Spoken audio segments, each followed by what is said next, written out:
नमस्कार, स्वागत है आपका। आप देख रहे हैं नेशन न्यूज 10 और आपके साथ मैं हूं ईशा खान। चलिए शुरुआत करेंगे बुलेटिन की सहारनपुर से, जहां प्रसिद्ध घी व्यापारी के आवास पर एक निजी कार्यक्रम में शामिल होने के लिए पहुंचे अविमुक्तेश्वरानंद शंकराचार्य महाराज और आज सहारनपुर पहुंचे हैं, जहां शंकराचार्य महाराज ने मीडिया के कांग्रेस पार्टी के भारत जोड़ो यात्रा के सवाल पर टिप्पणी करते हुए कहा कि कांग्रेस पार्टी और राहुल गांधी देश में क्या जोड़ना चाहते हैं, क्योंकि भारत देश से आजादी के समय पाकिस्तान और कुछ समय बाद बांग्लादेश अलग हुआ है, तो क्या राहुल गांधी भारत में पाकिस्तान और बांग्लादेश को जोड़ना चाहते हैं। पठान मूवी को लेकर चल रहे विवाद को लेकर शंकराचार्य महाराज ने कहा कि इस प्रकार की कई फिल्में समय समय पर बनती रही हैं और जो सनातन धर्म को ठेस पहुंचाने का काम करती है।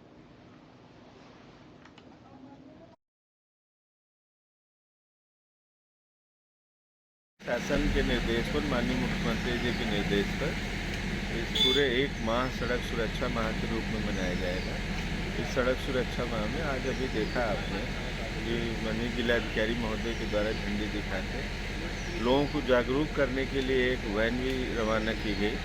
इसके अंतर्गत माह भर पूरे जागरूकता संबंधित विभिन्न प्रकार के कार्यक्रम चलाए जाएंगे, जिससे कि सड़क दुर्घटनाओं में कमी आए और उस पर रोक लगे।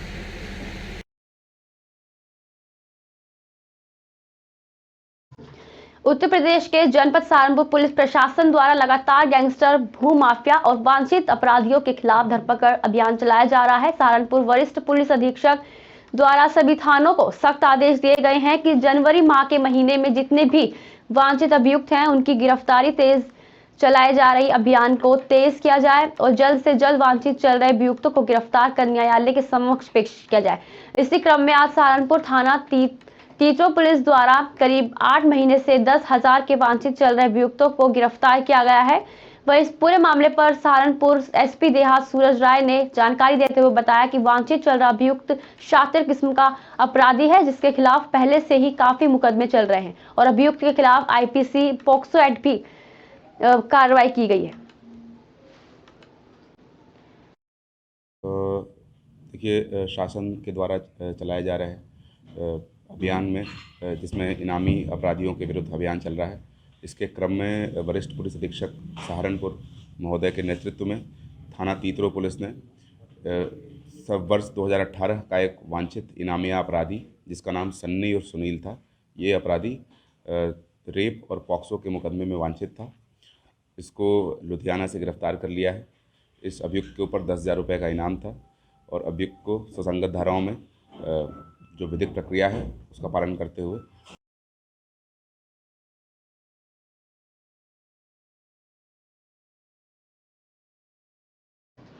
बिजनौर के डीएम उमेश मिश्रा और SP city doctor Praveen Ranjan Singh ने पुलिस लाइन बिजनौर से सड़क सुरक्षा अभियान को हरी झंडी दिखाकर रवाना किया। प्रदेश के मुख्यमंत्री योगी आदित्यनाथ के निर्देश पर पूरे महीने सड़क सुरक्षा अभियान चलाया जाएगा और बता दें, SP city doctor Praveen Ranjan Singh ने बताया कि मुख्यमंत्री योगी आदित्यनाथ के निर्देशों पर बिजनौर के डीएम रमेश मिश्रा ने सड़क सुरक्षा अभियान को हरी झंडी दिखाकर रवाना किया है और लोगों को जागरूक करने के लिए वन को हरी झंडी दिखाकर रवाना किया गया है। सही कर दो, ठीक है।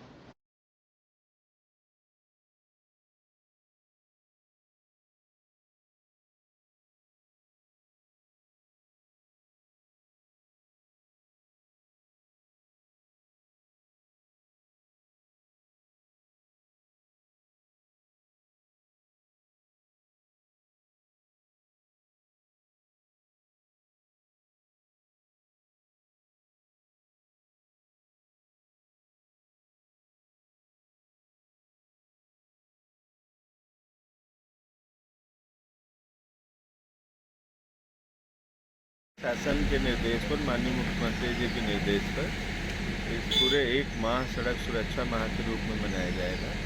इस सड़क सुरक्षा माह में आज अभी देखा आपने कि माननीय जिलाधिकारी महोदय के द्वारा झंडी दिखाते लोगों को जागरूक करने के लिए एक वैन भी रवाना की गई।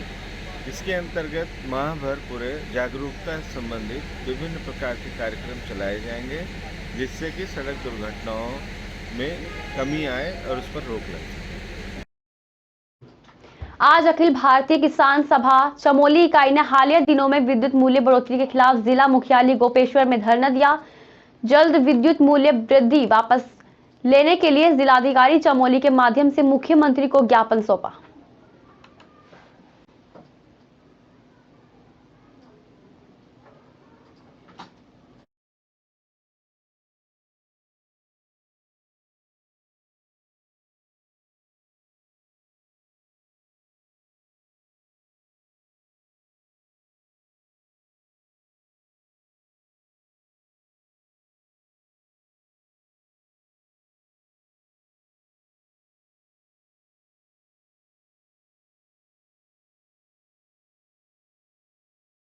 और बाहर भी ऊंची दरों पर बेच रहे हैं। तो हम ये कह रहे हैं कि हमारे लोगों को, पहाड़ी क्षेत्र के लोगों को, जो डैमों से प्रभावित हैं, उनको बिजली निःशुल्क दी जानी चाहिए।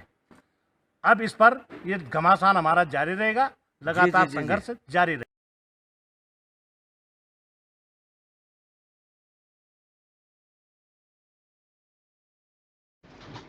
उत्तराखंड की ग्रीष्मकालीन राजधानी के तहसील मुख्यालय में सामुदायिक स्वास्थ्य केंद्र में विशेषज्ञ डॉक्टर की नियुक्ति और चिकित्सा उपकरणों की मांग के लिए अब गैरसैंण क्षेत्र के विभिन्न गांवों की महिलाओं और पुरुषों और व्यापारियों ने नगर के रामलीला मैदान में अनिश्चितकालीन धरना शुरू कर दिया है। आज धरने के तीसरे दिन भी बड़ी संख्या में लोग मौजूद रहे। असल में वाकया ये है कि गैरसैंण में सामुदायिक स्वास्थ्य केंद्र उप जिला चिकित्सालय में विशेषज्ञ डॉक्टरों का लंबे समय से अकाल पड़ा हुआ है और बार बार लोगों की सरकार से डॉक्टरों की नियुक्ति और उपकरणों की मांग की जाती रही है, लेकिन जनता सड़कों पर उतरी है तो साफ है कि जनता की नहीं सुनी गई है। आज यहाँ पर हम महिलाओं को 3 दिन हो चुके हैं धरना प्रदर्शन देते हुए। हमारी जो मांगे हैं वो हॉस्पिटल को लेकर हैं। यहाँ पे जो विशेषज्ञ डॉक्टर नहीं है और हमें मतलब यहाँ की जो पहाड़ की महिलाओं की जो समस्याएं हैं वो यह है कि हमें यहाँ से दूर जाना पड़ता है। हॉस्पिटल में कोई भी काम हो, चाहे छोटी सी फ्रैक्चर हो, कोई भी चीज़ हो, तो लोग हमारे यहाँ लोगों को रानीखेत या फिर रुद्रप्रयाग, श्रीनगर इन जगह जाना पड़ता है। हम रामलीला मैदान में जो कर्मिक अनशन शुरू हुआ है उसका कारण है गैरसैंण हॉस्पिटल की अव्यवस्थाएं। इसके चलते जो है व्यापार संघ अध्यक्ष सुरेंद्र सिंह बिस्जी के नेतृत्व में हमने मुख्यमंत्री जी को एक ज्ञापन जो है उप जिलाधिकारी महोदय के माध्यम से जो है प्रेषित किया है और हमारा जो है कल से धरना प्रदर्शन एवं कर्मिक अनशन शुरू हो गया है, जिसमें बहुत सारी महिलाएं हमारी जो है जो हॉस्पिटल की समस्याओं से परेशान है। डॉक्टर ना होना, डिलीवरी में दिक्कतें होना, कई प्रकार की समस्याएं महिलाओं को रहती है। हरिद्वार पुलिस ने जिले भर में नशे की बिक्री की शिकायत पर पुलिस ने 500 से ज्यादा मेडिकल स्टोर पर छापेमारी की। लाइसेंस न होने और अन्य अनियमितताओं पर पुलिस ने जिले में 75 मेडिकल को बंद कराया है। एसएसपी के निर्देश पर हुई छापेमारी की कार्रवाई से मेडिकल स्टोर संचालकों में अफरा तफरी मची रही और साथ ही पुलिस की टीम को देखकर कई दुकानदार शटर गिराकर भाग निकले। एसएसपी ने कहा कि जिले भर में कई मेडिकल स्टोर पर प्रतिबंधित दवाइयां बेचे जाने को लेकर शिकायतें मिल रही थी। पुलिस की ओर से जिले में नशा मुक्ति को लेकर अभियान चलाया जा रहा है और इसके तहत कार्रवाई की गई है।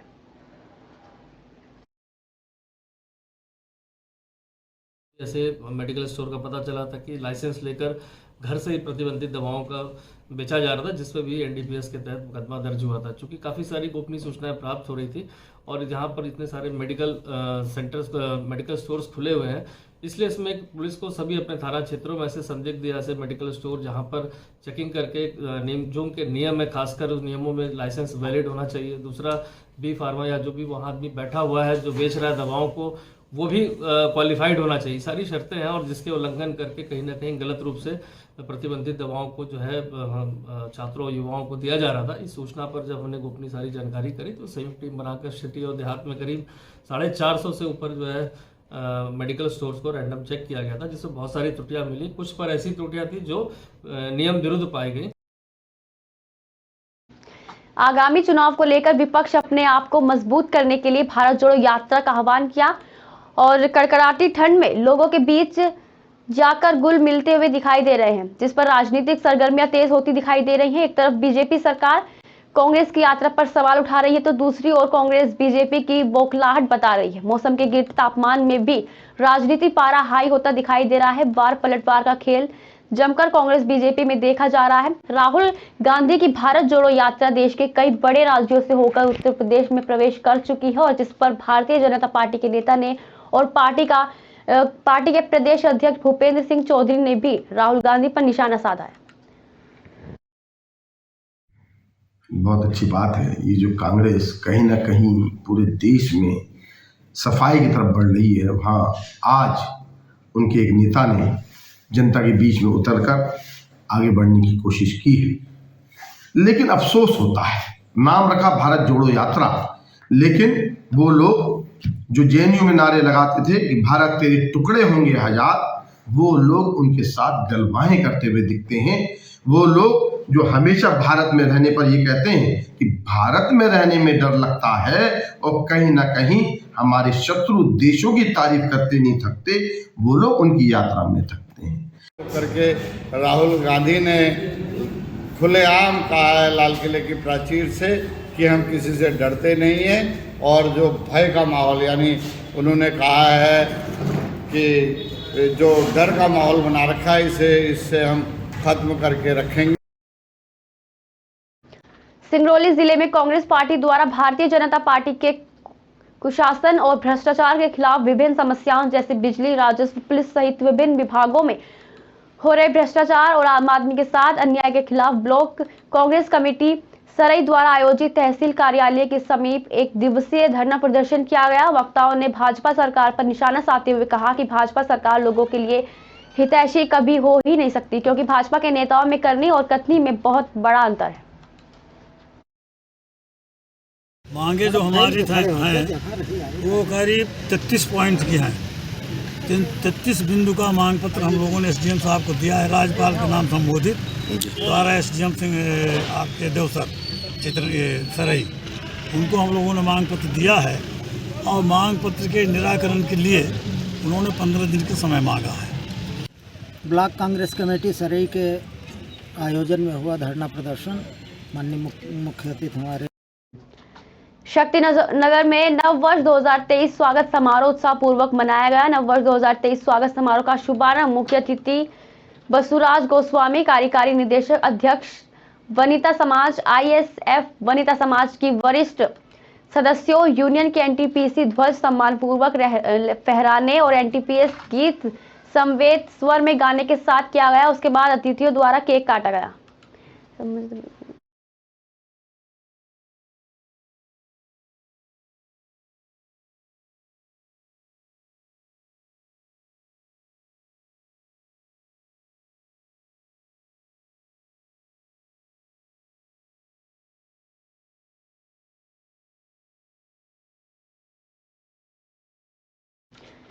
सिंगरौली जिले से घाट पर जा रही शव को थाना प्रभारी ने वाहन व्यवस्था कर मृतक के शव को घर तक पहुंचाने का सराहनीय कार्य करते हुए अपनी दरिया दिल्ली की मिसाल पेश की। थाने के थाना प्रभारी ने बताया कि मनमोहन सिंह, जिसकी मृत्यु बीमारी के कारण अपनी बेटी दामाद के घर में हो गई थी, जिसके बाद परिजनों ने शव को चारपाई पर लेकर सीधी जिले के लिए रवाना हुए। जैसे ही सीधी जिले में प्रवेश किया, ये खबर थाना प्रभारी को मिली और उन्होंने आनन फानन में वाहन व्यवस्था कर शव को वाहन से घर तक भिजवाने का सराहनीय कार्य किया।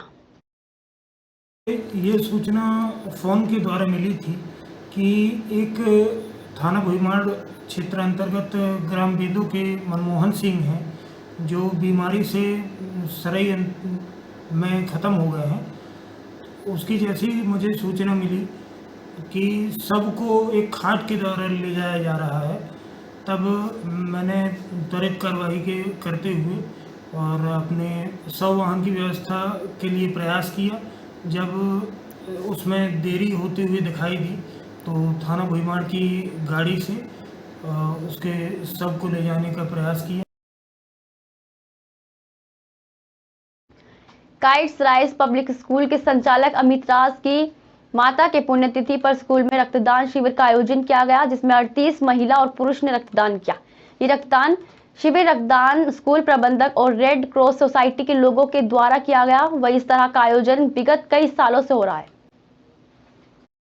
यह कार्यक्रम शकुंतला देवी फाउंडेशन, अतुल्य विहार और विद्युत, आप देख रहे हैं मुझे पीछे पोस्टर में लिखा है डांस क्लब विद्युत विहार, एक संयुक्त तत्वाधान में आज का यह कार्यक्रम संपन्न वापस हो रहा है। और पिछले साल भी यह कार्यक्रम हुआ था 3 जनवरी के दिन, क्योंकि जो शकुंतला देवी फाउंडेशन है, मेरी पूज्य माता जी के नाम से यह संस्था है, और उन्हीं के पुण्यतिथि पर हम लोगों ने यह कार्यक्रम पिछले साल भी आयोजित किया था और ये दूसरा उसी क्रम में दूसरा हिस्सा हुआ है। और आज के लिए बस इतना ही। देखते रहिए मेरे साथ नेशन न्यूज़ 10।